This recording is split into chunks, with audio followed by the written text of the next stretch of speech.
You've seen the TM and you've seen the SM. So what's the difference between the TM and the SM?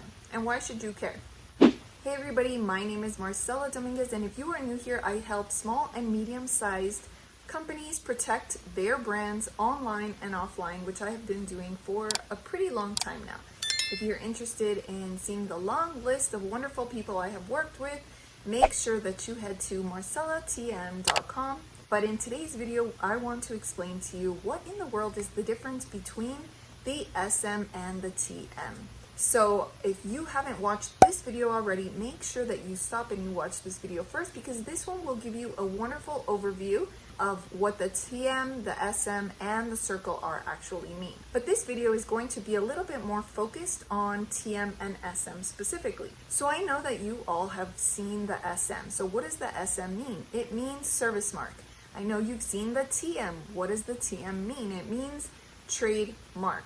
So service mark is actually a placeholder. This SM right here is a placeholder for service-based businesses that have not yet protected their logo, slogan, tagline, or business name with the circle R. So the SM is the placeholder that they can use until they obtain a registered trademark certificate, or if they are not actively seeking one, it puts other people on notice that they are actively using this name in conjunction with services.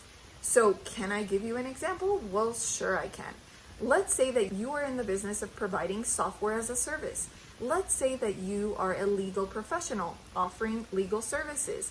Let's say you're a doctor who offers medical services. Let's say you're a hospital or a clinic or a chiropractor or a dentist.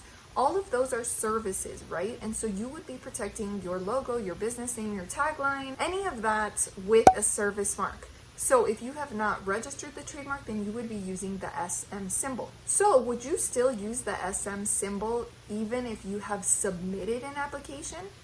Well, yes, even if you submitted an application, you would still use the SM. Why? Well, you haven't received a registered trademark certificate yet, have you? If you have received a registered trademark certificate, then it is okay to use the circle R.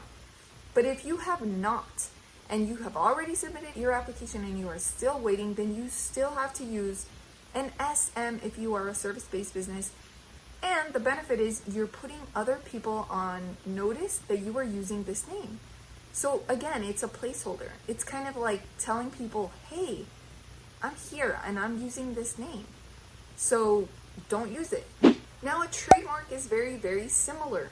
A trademark is a placeholder as well. In the same way that an SM is putting people on notice for your service-based business, a TM is putting people on notice that you are using this trademark, but it is in association with the sale of goods or products. So let's say that I have a Shopify store, a Wix store, a WooCommerce store, and I am selling kids products, which by the way, I do at stowyjoey.com. Then that would mean that I can use the TM in conjunction with my name, my logo, my slogan, my tagline, if I have not yet registered it, because I am in the business of selling goods, of selling products.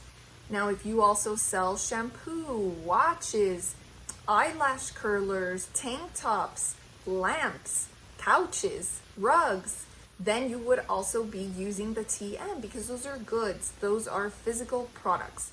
So using the TM would put people on notice that you are using a particular trademark and you are basically claiming it up until the time that it becomes a registered trademark.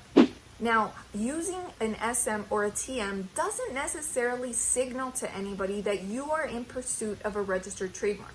Does using the SM or the TM tell people that you are going to pursue it in the future? No, it doesn't.